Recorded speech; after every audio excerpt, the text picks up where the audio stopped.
मेरा अपराध रहा, ये मेरी कमी रही। आप कुछ भी मानिए, इस बात की मुझे बहुत टीस है। विधानसभा, सूरजगढ़ विधानसभा में बरसात का बहुत बड़ा महत्व है, क्योंकि पूरी विधानसभा डार्क जोन में है और पीने के पानी की भयंकर किल्लत जो हम भुगत रहे हैं। आज किसानों ने मजबूर होकर पशुधन बेचना स्टार्ट कर दिया है और हरियाणा की सीमा से टैंकरों में पानी पीने का काम हमारा कार्यकर्ता कर रहा है। आदरणीय शुभकर्ण जी बैठे हैं, इन्होंने और मैंने मिलकर हमारी पूर्ववर्ती वसुंधरा राजे जी की सरकार से कुंभानहर लिफ्ट परियोजना स्वीकृत करा ली थी।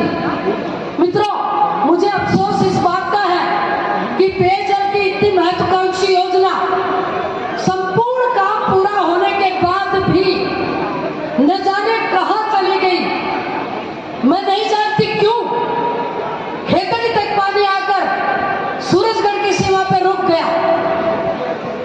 कहां प्रयत्न नहीं हुआ, कहां कमी रही, ये तो मुझे नहीं मालूम। लेकिन अगर पीने का पानी नहर के जरिए नहीं आया तो इस विधानसभा के लोगों को भारी मुसीबत का सामना करना पड़ सकता है। तो सबसे महत्वाकांक्षी योजना जो थी, बहुत लाइफलाइन जिसको कहा जाता, वो योजना थी, वो हमारी योजना दम तोड़ गई और आज हम पैसे के पैसे रह गए। मित्रों, विधानसभा के बाद आपने भारी बहुमत से मुझे जिताया। लोगों को अंदाजा तक नहीं था कि 52,000 से जीतकर हम लोग विधानसभा में जाएंगे। वो करिश्मा सारा आप लोगों ने कर दिखाया था गांव-गांव और ढाणी-ढाणी में। मुझे याद है वो बात। और बहुत सारे रणबीर नाड़ा जैसे और हमारे कार्यकर्ता यहाँ बैठे, रमेश जी पायल और हमारे विजेंद्र जी गाड़ा खेड़ा, ऐसे अनेक कार्यकर्ता और श्रेष्ठ कार्यकर्ता सामने विराजे। नाम की बात नहीं है, आप सबका नाम उसमें सम्मिलित कर रही हूँ। अलाव जला जला कर बैठ कर हमने इस विधानसभा की तानाशाही तोड़ी थी कि नहीं तोड़ी थी? इस विधानसभा की तानाशाही आपने तोड़ी थी। कोई अंदाजा नहीं लगा पाया था कि 52,000 से हम यहाँ से जीतेंगे। और हमने इसके बाद लोकसभा में पार्टी का आदेश हुआ और भारी बहुमत से आपने एक छोटे से गांव से एक गरीब किसान की बेटी को लोकसभा में बोलने का मौका दिया। पर मेरे बुजुर्गों को, मेरी बहनों को और मेरे बेटे और बेटियों को और मेरे नौजवान मित्रों को बताना चाहती हूँ, 545 में से 5 श्रेष्ठ सांसदों में चयन शक्ल देख के नहीं होता, वहां काम के जरिए, काम के बलबूते पर श्रेष्ठ सांसद का अवार्ड मैंने झुंझुनू जिले की माताओं को समर्पित किया। और हमने जब काम करना शुरू किया तो मैं आपको बताना चाहती हूँ इस मंच के माध्यम से कि यमुना के पानी में 10% हिस्सा राजस्थान का था। झुंझुनू, सीकर, चूरू और भरतपुर 4 जिलों की भूमि की सिंचाई होती। मेरे कार्यकर्ता बहुत धैर्यवान है, बहुत मजबूत है। और यहाँ ऊपर से बारिश पड़ रही है पर भी अब भी पंडाल भरा पड़ा है। ये आपका साथ मुझे आगे बढ़ने को प्रेरित कर रहा है और चाहती हूँ कि एक लड़ाई इस विधानसभा के मेरे उन नौजवान साथियों की लड़ूं जिनके रोजाना पेपर लीक होते हैं। एक गरीब का बच्चा जाकर के महंगी इसमें प्रैक्टिस करता है, अपनी तैयारी करता है और परीक्षा देने जाता है तो मालूम चलता पेपर लीक हो गया। मित्रों, आसान बात नहीं है शिक्षा पर खर्च करना। मैं उन नौजवान मित्रों से एक वादा करती हूँ, देखिए, राजस्थान से ये सरकार जा रही है, ये इसकी अंतिम विदाई का मौका है। राजस्थान से क्या, भारतवर्ष से ही कांग्रेस चली गई है और कांग्रेस के लोग, ये जो मौजूदा सरकार है, सारे मोर्चों पर विफल है।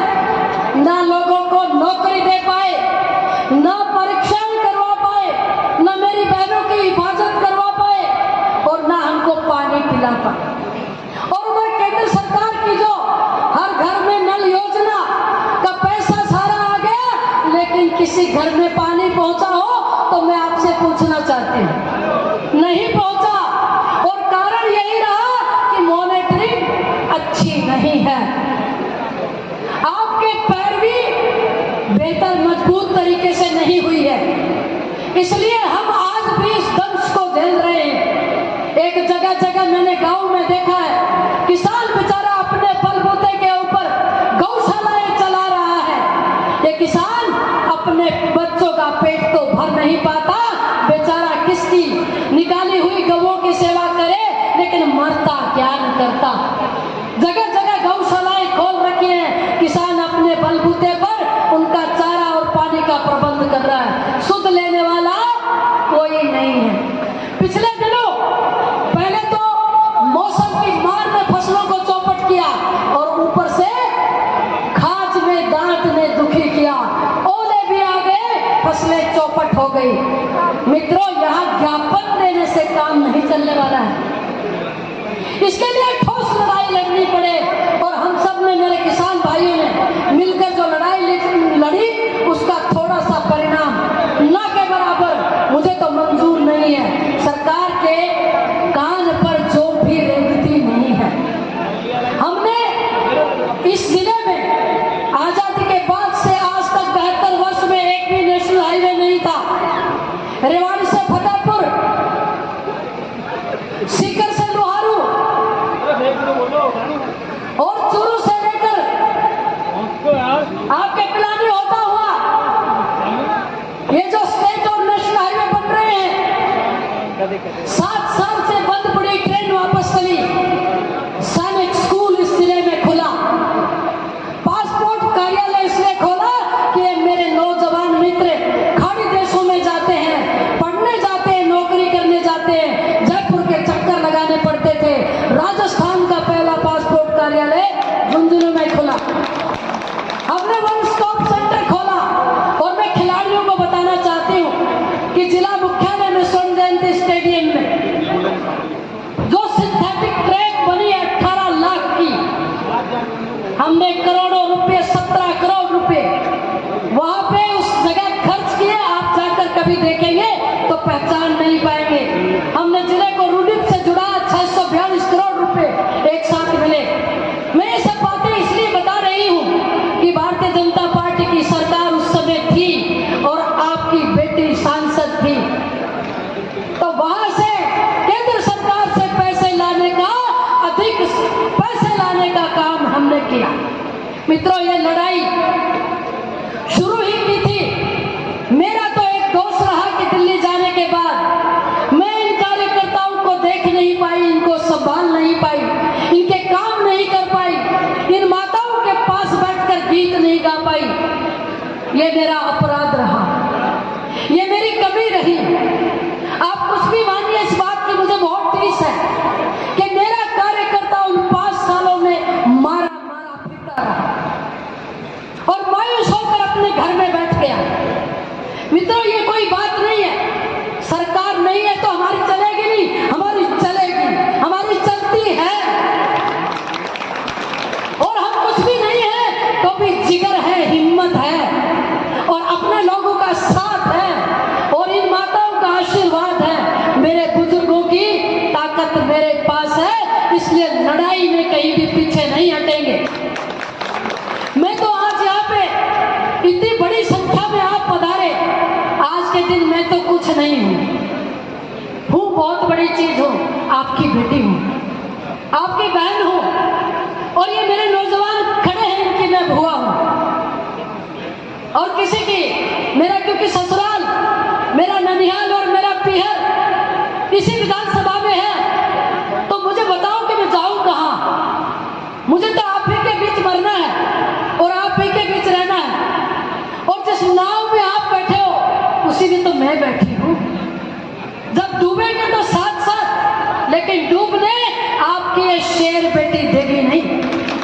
मैं खड़ी हूँ आपके साथ और मेरे सामने उपस्थित मेरी बहनों को मैं कहती हूँ, छुई मुई मत बनो, दबंग बनना है और आगे बढ़ना है। और मेरे नौजवान मित्रों को, कल मैं एक गांव में गई थी, किसी ने मुझे कहा था कि भैया हमारी रेजिमेंट की भी बात करना।